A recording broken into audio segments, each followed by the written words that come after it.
They're said to be the drug-fueled warriors who can turn into wild animals. They're bloodthirsty pagan fanatics who ruthlessly lead the way into battle.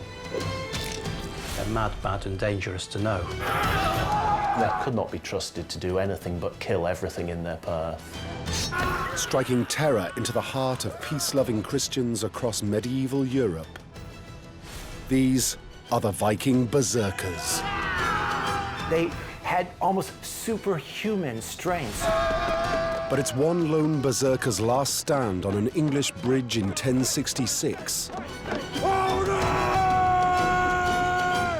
which has claimed their place in history as one of the most fearsome of all ancient special forces.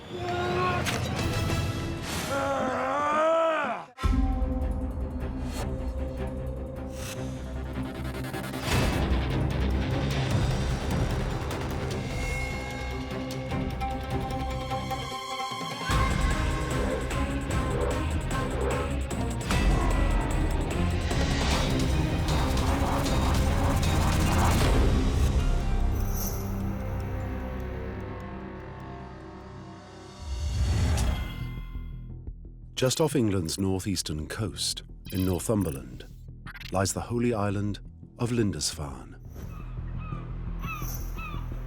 It's the holiest place in Dark Ages England.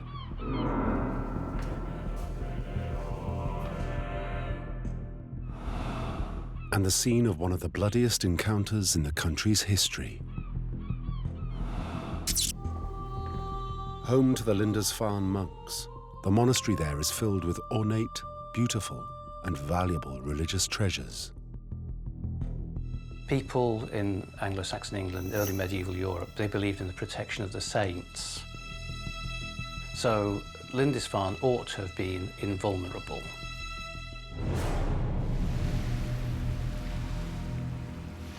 But what the monks don't know is out to sea, a fleet of strange wooden ships is bearing down on them.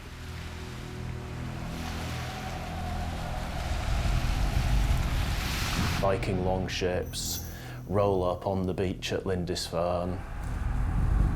These warriors jump out, and the monks would have been utterly shocked, horrified.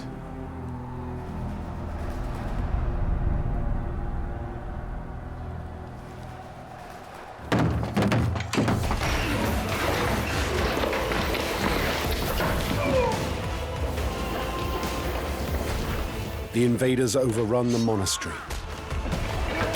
They ruthlessly cut down any man in their path, smashing, grabbing, and looting. Anything they could pick up and take home. Gold, silver, jewels. The monks desperately try to hide the monastery's precious artifacts, but they're helpless. It seems like a lot of the monks had taken refuge by the altar. Some of them were definitely killed there because we're told about the altar being spattered with blood.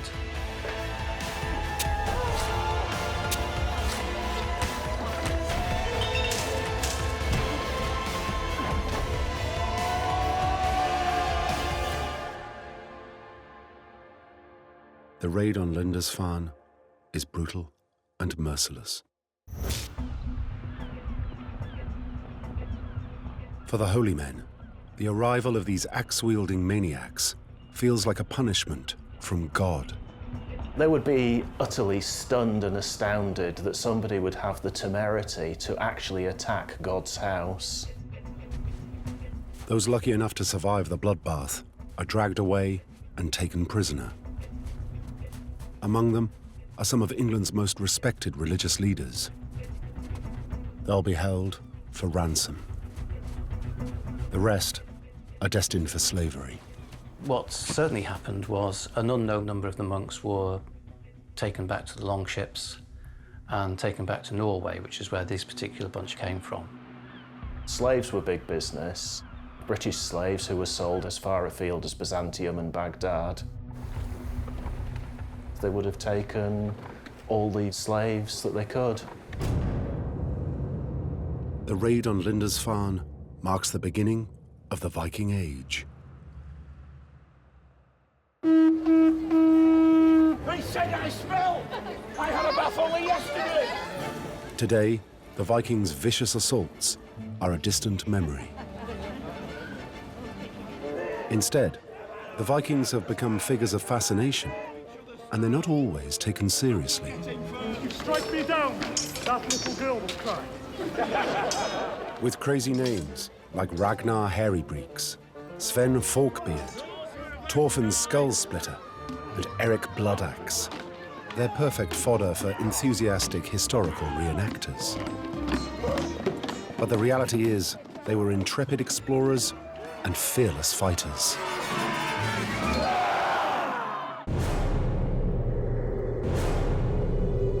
Their story begins in the frozen wastes of Scandinavia. Countries we now know as Norway, Denmark, and Sweden. At home, the Vikings face some of the most brutal living conditions on Earth. With cold and unforgiving winters and land that's often covered in snow and ice, it can be difficult to grow food. The Vikings quickly realize that if they want a good life, they'll have to steal it.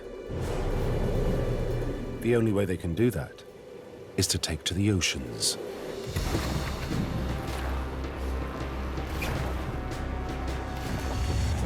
From the late 700s, Vikings begin attacking places like France, England, Ireland, and Scotland from the sea. You could certainly see them as entrepreneurs who are taking what might be perceived as a business opportunity to create wealth for themselves. Pure capitalist thinking. Central to their success is their raiding vessel, the Viking longship.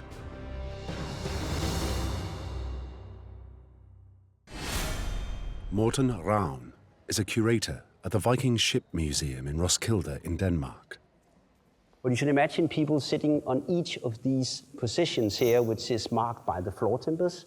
And you would imagine them sitting there and having an oar outside the oar holes, which you can also see here, and row the ship. And it would be 26 men on board a ship like this, rowing, 13 on each side. Clinker-style wooden warships with their characteristic hull shape can carry crews of up to 100 men. Out on the North Sea, the Vikings face freezing cold conditions and vicious waters. As navigation is critical, they use the sun, the stars, the wind direction, and even the color and taste of the sea to help them find their way. But what makes the longships particularly special is their speed. With the use of the sail and oars, they can reach speeds of up to 15 knots. They're light, fast, and with their shallow hulls, they're perfect raiding ships. They didn't dig that deep into the water. The draft was not that big, which means that you could land the ships, but it needed obviously to be a sandy beach or something like that. They're vessels that have the same qualities as those used by special forces today. Viking ships are pretty low profile. They'd be able to beach their craft and deploy it back into the sea to make a getaway with speed and haste.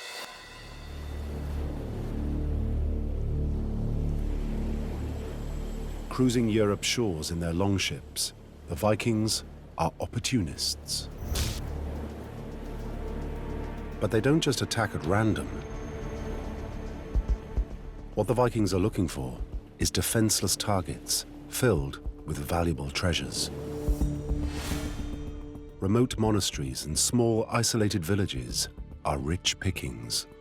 They're targeting the most vulnerable people with the most money, which generally means the church. Like the very best special forces, time is spent in reconnaissance. It's quite possible that they would sail up to the coast and spot a likely joint and jump over the edge of their ship and attack it. For people living near the sea, raids that come out of the blue are difficult to guard against. It's impossible to defend an entire coastline. It's impossible to man such vast stretches of water. You think of the vastness of most coastlines, it's extremely difficult.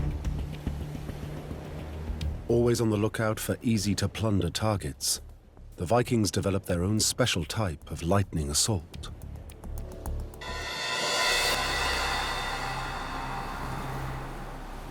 It's a kind of raid they call strand hog. Come to a village, people are alert, you move on. Find a bit further on, you find there's a village and it looks like everyone's asleep. You run in, grab what you can, get out fast. Speed, aggression and surprise, it's essential to their success. But even when their target is identified, the raiders don't just attack recklessly. The Vikings actually knew, of course, what they were doing when they went out on these raids. They must have had some sort of intelligence, knowing where to strike and with what force. You would probably either have scouts ahead, knowing where to land, or you would maybe land your troops in not so hostile areas. The Vikings are careful to guard their backs and ensure that they can get in and away quickly. With a raid on a monastery, there's probably a certain amount of forethought has gone into that one. You'd hit the beach, you'd need to leave a few people to guard the ships. Ships can be burnt, and you don't want somebody to sneak around and set fire to them. And you probably detail people to go out and cover possible escape routes.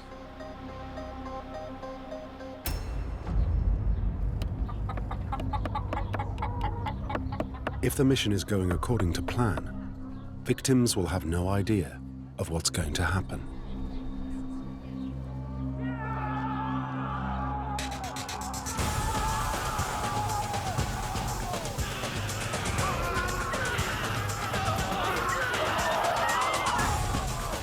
They always have the tactical advantage.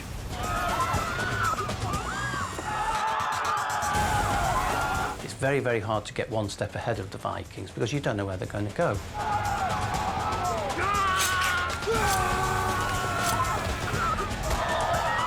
In some ways, modern piracy has some kind of parallels. But I think in the tactical sense, it's got much more akin, really, with terrorism.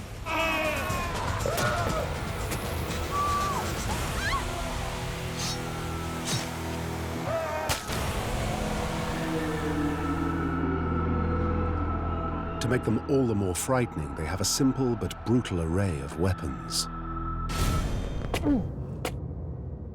The Vikings are famously associated with the axe. The axe head of a typical Dane axe is made of iron and steel. Carefully crafted to be lightweight, fast and well balanced, its blade can be forged to be as thin as just 2 millimeters, giving it a devastating cutting capability.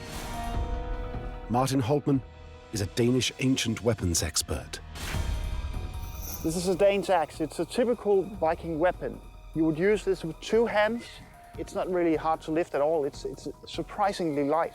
And you can actually swing it back like this and then move your hands. This way you gain a lot of momentum. On the battlefield, the Dane axe is used both tactically. I could take out this axe and hook his leg, and I could just draw him out.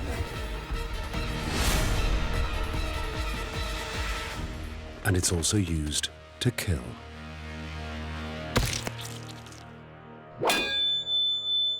If you meet someone with this kind of weapon, you better run. But possibly the most terrifying and deadly weapon of all is the double-edged sword. The most precious of all Viking weapons, it's often passed down from father to son. A Viking warrior would learn technique from an early age. A Viking sword is made out of steel. The typical weight is around 1 kilogram. On the battlefield, the Viking sword can dole out death in a number of vicious ways. It's definitely a slashing weapon for cutting. It can also be used for stabbing. And if it doesn't kill the victim, it's guaranteed to maim him. This sword could definitely take off a leg and a hand with ease. I mean, this is as brutal and as aggressive as warfare can get. You're so up close and personal, and they're using such heavy, cumbersome weapons, which has been utterly brutal.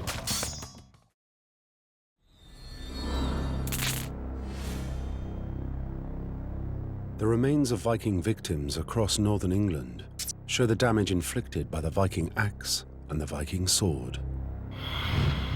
Their weapons, together with the Vikings' sheer fighting prowess, make them a terrifying prospect for all who encounter them.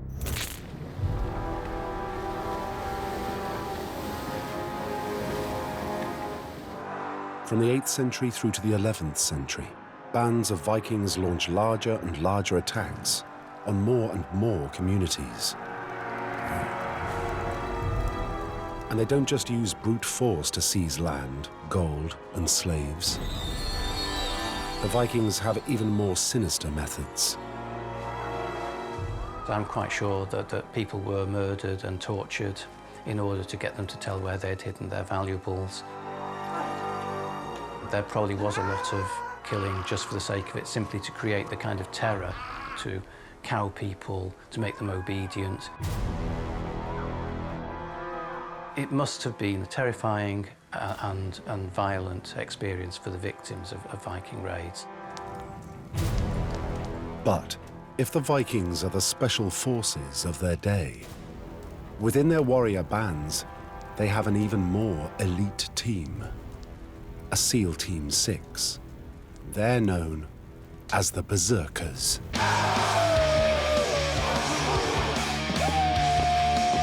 They were ruthless warriors who would stop at nothing to slaughter their opponents. They were absolutely without fear of injury or death. They were supposed to have chewed on their shields, howled horribly, went berserk in battle, and could not be trusted to do anything but kill everything in their path. They're mad, bad, and dangerous to know. I'm buying the axe. Today, Berserkers are objects of fascination, children's fantasy characters. So much so that computer games are built around them. They're depicted as giants, trolls, and ferociously fighting ogres. Painted as superhumans, they're big, powerful, the stuff of legend. He will have quite often a horned helmet, because even though everybody knows that the Vikings didn't wear horned helmets, it's a brand almost. But Berserkers were real.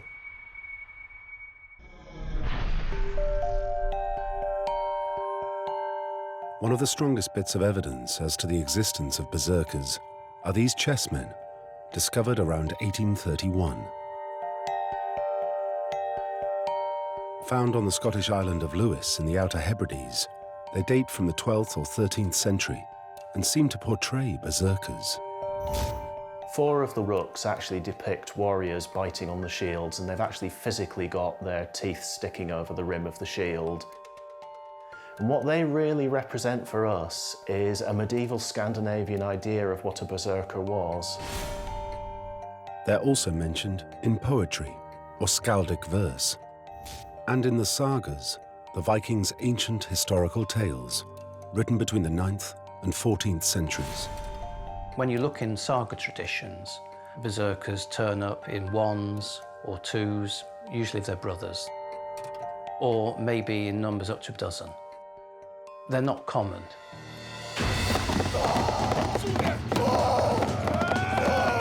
They were professional warriors. Big guys, the best of the best. part of a Viking king or lord's war band, they're considered elite members of society. Any boat sailing to England might contain berserkers if it contains members of a king's war band. Serving as a kind of bodyguard, they're at the forefront of an attack. They are the core around which an army might be built. They're the ones who will lead the way into battle. When they step forward, everybody else is meant to go with them. As the most terrifying of all Viking warriors, there is every reason to believe they were even bigger and stronger than regular Vikings. But it's their behavior which they are most renowned for, spawning the English word berserk. Once they fly off the handle, then there can be dead people lying all over the place before they calm down.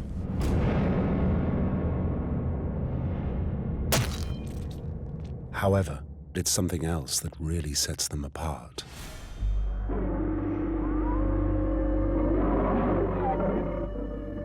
The berserkers have unusual ways of preparing for battle. Ancient depictions of berserkers appear to show muscular warriors wearing these skins, complete with the heads of wild animals. Berserk is thought to have derived from either the Old Norse word bear, meaning bare or naked, or an Old Norse word beri, meaning a bear. So it either means bare off shirt or wearing a bear skin.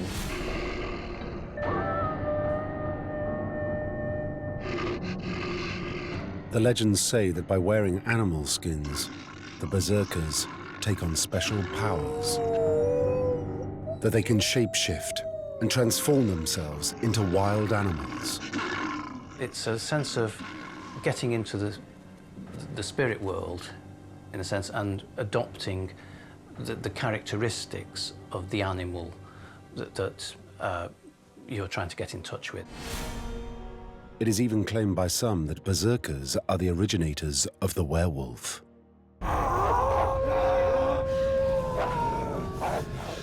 Berserkers were not werewolves. Let's start with that bit. People have seen in the berserker a werewolf, somebody who physically changes shape into an animal. What's more likely is that they took on the persona of the animal, they adopted the animal's attributes to carry them into battle, so they went in as strong as a bear or as fierce as a wolf. You aren't literally going to become a bear or a wolf, but you want to have that strength, that ferocity.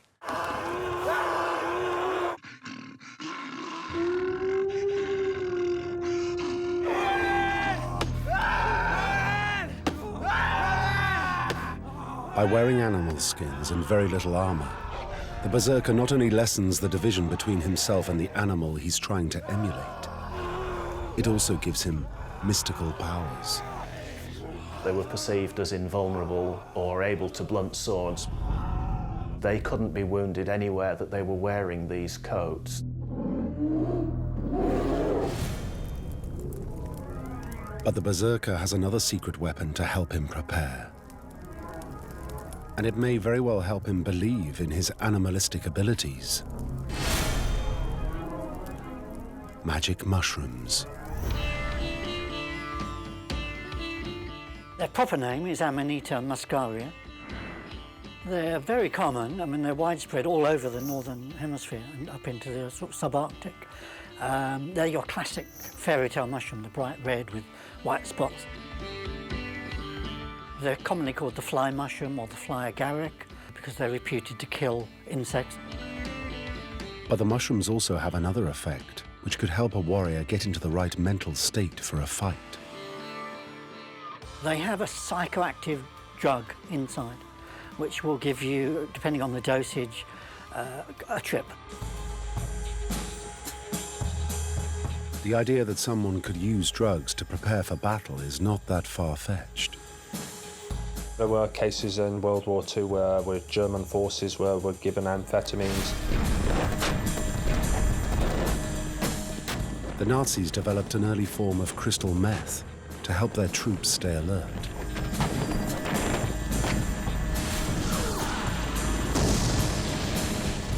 In Vietnam, soldiers were issued with amphetamines by the US Army to heighten their senses on missions. But for berserkers, their drug of choice is so toxic, it has to be prepared in a certain way. The mushroom caps are dried, ground up, and made into a hot drink. To aid the process, they're mixed with alcohol. Presumably in those days it would have been something like mead, something just to wash it down and quickly dissolve the chemicals into the liquid. It's this practice of stewing the caps in liquid which acts as a catalyst, aiding the body's absorption of the drug. The alcohol will also affect the reaction. The alcohol will, of course, help the condition. I mean, one of the things we think we don't realise is the mood affects the results immensely, and we've known this for years with other psychoactive drugs. The mood that the person is in when they take the mushroom has an enormous effect on what sort of result they get from it.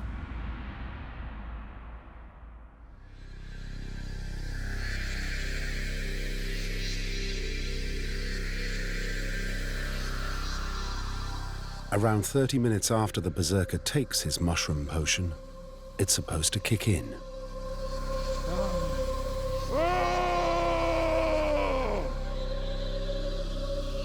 There's a whole host of effects that can be encountered. Common ones are muscle twitching,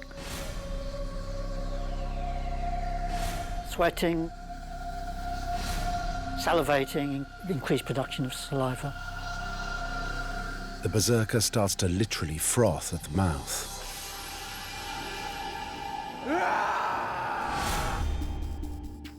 Of course, one of the problems, as with all drugs, is they have side effects. They can get amnesia and fainting with large doses. Nausea is commonly recorded. That's one of the most common side effects. Profuse vomiting. Facial flushing. Often one's sense of balance apparently goes awry. These side effects are so bad that some suggest that the idea that Vikings took magic mushrooms is a myth. The one scientific study that's been done in the late 50s suggested that if they had taken magic mushrooms, they probably wouldn't have been fit to fight.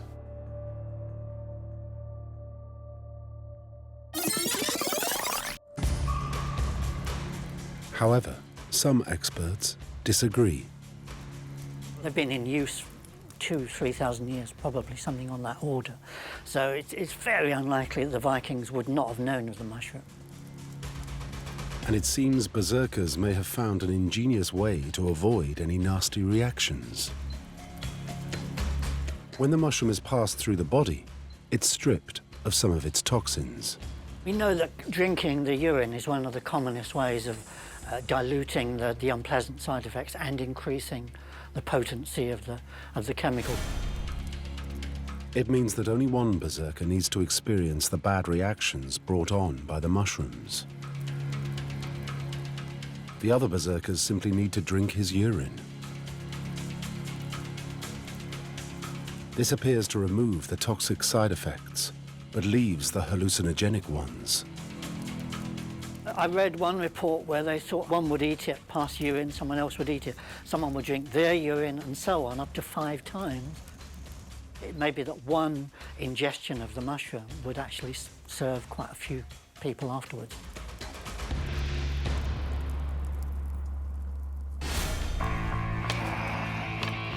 It's because of this that mushroom experts are convinced by the use of magic mushrooms as a means of reaching battle fury. I'd be very surprised if they didn't use them in some of their ceremonies. My own feeling is that that may not have been the sole cause of their enormous strength and aggression, but I suspect it was a definite means of accelerating this process. Pumped full of adrenaline, anger, and I suspect that the mushroom would have been just that added extra. So, Wearing his wild animal skin and strung out on drugs, the Berserker is almost ready. But there's one final thing he needs to prepare him for battle.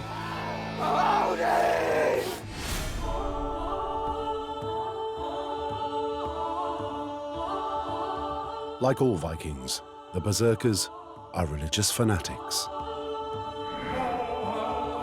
They're utterly devoted to one particular pagan god, Odin. Odin is the Norse high god. He's the god of war. And Berserkers had the idea that really they were chosen by Odin, that they didn't really choose to be Berserker, that it was Odin who chose them. Eager to please Odin, an opportunity to fight for him and die for him is a privilege. For a Berserker, you honoured Odin if you killed someone in battle, and you honoured him by dying in battle. So battle was win-win. What they most wanted was death in battle was a guarantee that you would go to Valhalla. Valhalla is the warrior's paradise in the afterlife. Like 21st century jihadists, the Berserker imagines that by giving his life in the heat of battle, he'll guarantee great glory and rewards there. Valhalla is a giant lord's hall in which they feast all night and then they go out of it during the day and they fight all day, preparing themselves for Ragnarok, the final day when all the gods will die. Ragnarok marks the end of the universe. But for Vikings, being at Odin's side for the greatest battle of all is the ultimate honor. It's the positive welcoming of death that makes the Berserker the most fearsome of all medieval warriors.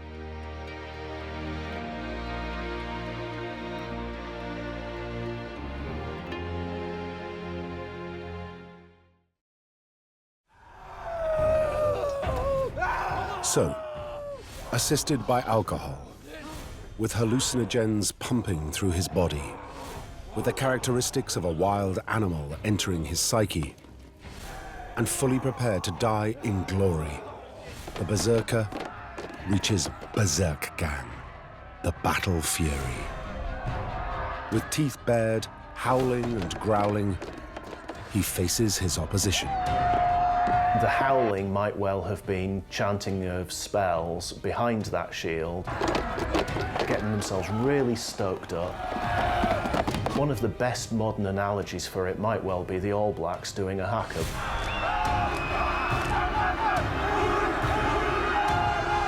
It's designed to be frightening, it's designed to make you feel strong and invincible. Berserkers have a tremendous psychological effect on their enemy. I think it would have been very intimidating. For ordinary peasants like the Anglo-Saxons, reluctantly pulled together to fight, it's horrifying. They may have probably never been in the battle before in their lives. They really want to live and go back and look after the cows and see their families again. 100 yards away on the other side, there they are howling and biting their shields. They just want to run at you and hack you to pieces.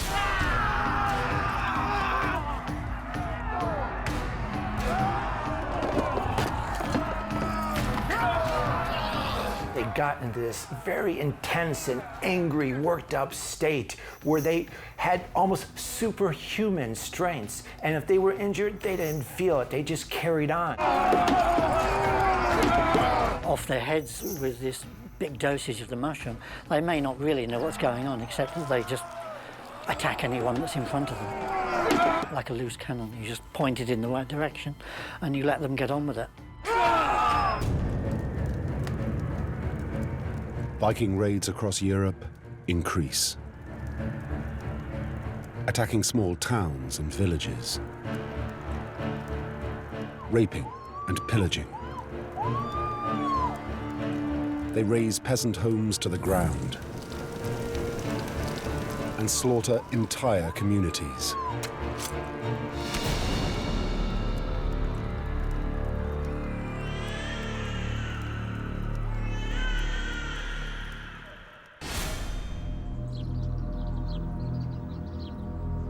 Eventually, the Vikings bring over their own families to settle in their conquered lands. Around about 840, this is the point when Vikings actually do start making permanent bases.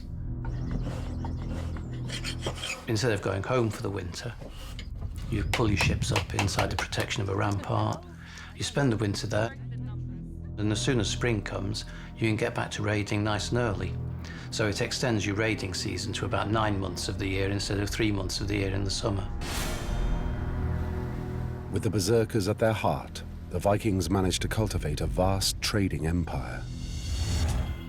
By the 11th century, their conquests stretch from Iceland in the north to the Mediterranean Sea in the south, and from Newfoundland in the west to Constantinople and the Caspian Sea in the east.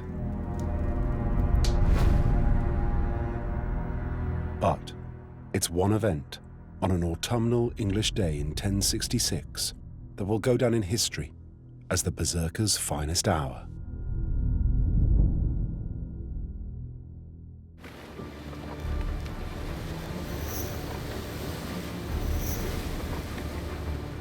More than 300 Viking ships carrying as many as 14,000 men approach the northeastern coast of England. Leading them is Norwegian king Harald Hardrada. Hardrada is an outstanding warrior. He's fought in the Balkans and across the Byzantine Empire and has gone on to seize the Norwegian crown. Now, he's hungry for more. He's got a very clear political ambition, and that is to make good a claim to the English throne. His target is the greatest city in northern England, York. The actual Viking army first lands at Scarborough and sacks the town, burns it to the ground to show the local people that resistance is futile. They move into the Humber estuary and then up the River Ouse to capture the greatest prize of all, the capital of the north, York, or in Norse, Jorvik. York is under English control. But critically, the Vikings had conquered the city exactly 200 years before, and they regard it as their own. For the Vikings, it's home. So now they're back to claim what they class as their city. And for Hardrada, York is just the beginning. He believes that if he takes it, the rest of the country will fall to him.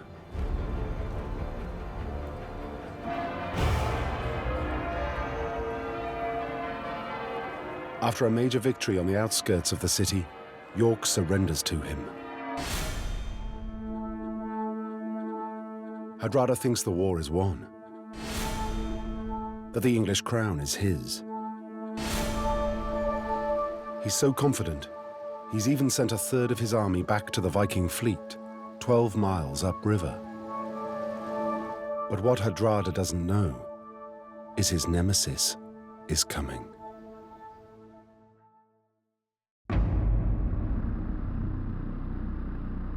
The newly crowned Anglo-Saxon king, Harold Godwinson, has heard about the Viking king's intentions. He's hot-footed it from London with an army of some 15,000. Hardrada's Vikings, on the other hand, are bathing in their victory. If you can imagine a late summer's hot day, the troops have walked 12 miles, probably had headaches from the night before from the revelling. I should imagine that quite a few of them would have just laid down on the grassy banks. There's a relaxed atmosphere in the air. It's warm, sunny, probably sunbathing at the time. We understand that initially they caught a glimpse of some dust on the horizon, which would indicate a coming of a party. Hardrada had been expecting the arrival of some dignitaries from York for a simple hostage transfer, securing the city's surrender. What he sees is King Harold and his vast Anglo-Saxon army.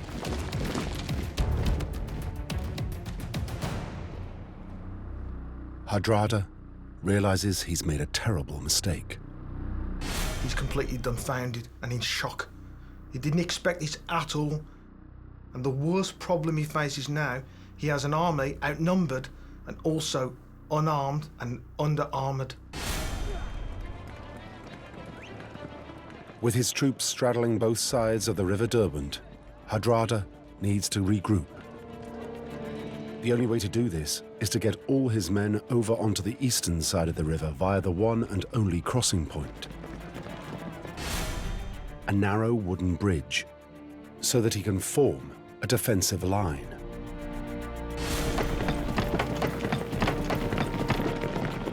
The majority make it across. But then the Anglo-Saxons appear. It's now that Hardrada turns to one of his special forces. He calls on one Viking Berserker. His task, to buy his king time. It's an extraordinary situation. Just one man against an entire army.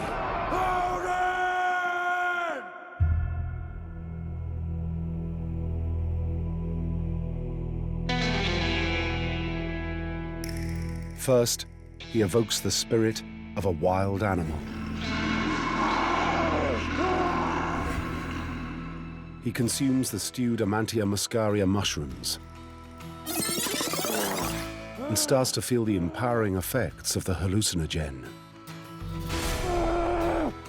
He believes he has the strength of a wild bear. That with his bear skin as armor, his body will repel the Anglo-Saxon weapons. That he will be invulnerable. Frothing at the mouth, in thrall to Odin, and dreaming of his place at the feasting table in Valhalla, the great warrior reaches the height of his berserk gang and steps out onto the bridge.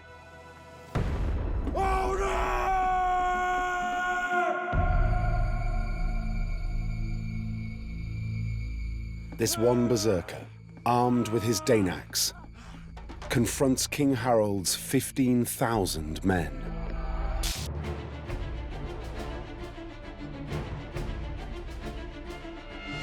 You can imagine a kind of standoff.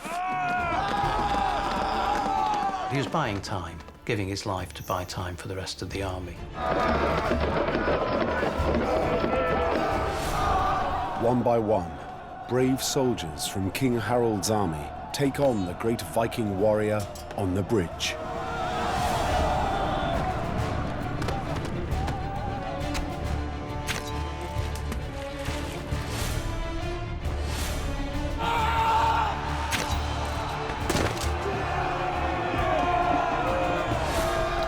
And one by one, they are cut down.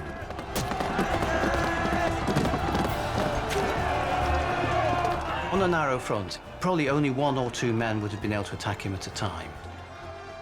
You can imagine that even if he was dispatching people at the rate of one every 30 seconds, he might have held them up for 10 minutes, quarter of an hour or more.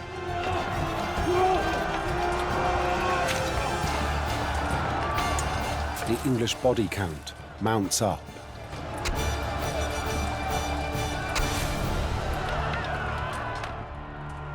According to the Anglo-Saxon Chronicle, every person who tries to cross the bridge, over 40 Anglo-Saxon soldiers are killed by this one berserker.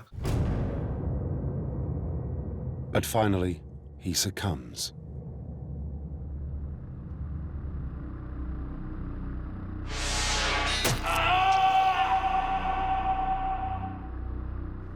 Count Say was finally killed by an Englishman who went down under the bridge with a spear and got him from underneath.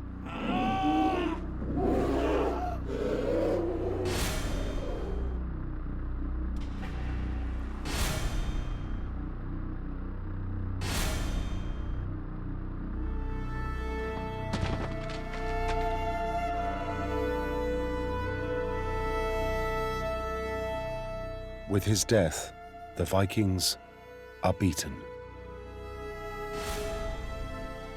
Harald Hardrada will die with an arrow to the throat. Despite the defeat, the actions of this great warrior are celebrated in the history books of the day. But there's an irony. The contest at Stamford Bridge may be regarded as the Berserkers' greatest stand, but it also marks the beginning of the end for the Viking Age.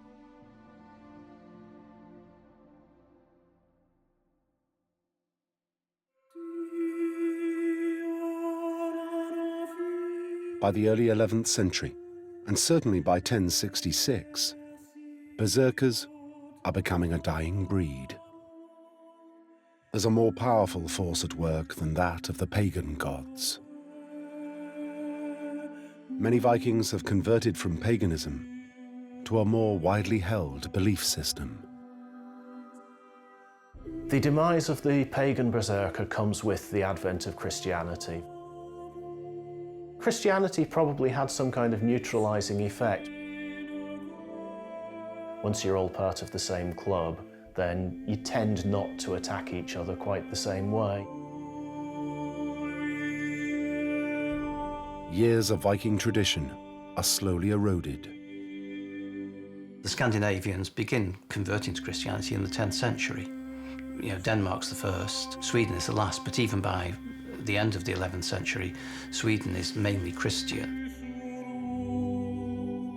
Some berserkers cling on to their paganism, but gradually the purity of their military and magical might weakens.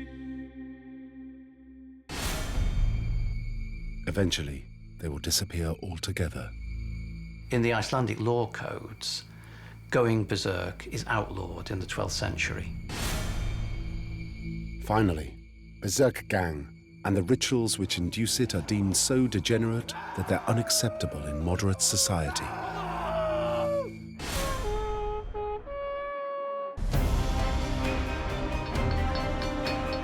Today, the endeavors of the Norsemen still captivate and entertain us. It may be that the Vikings no longer evoke fear and horror as they did 1,200 years ago.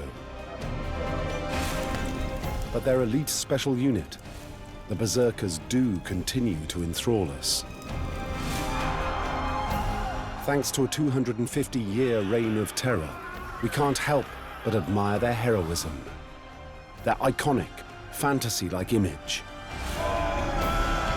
and their animalistic, frenzied brilliance on the battlefield.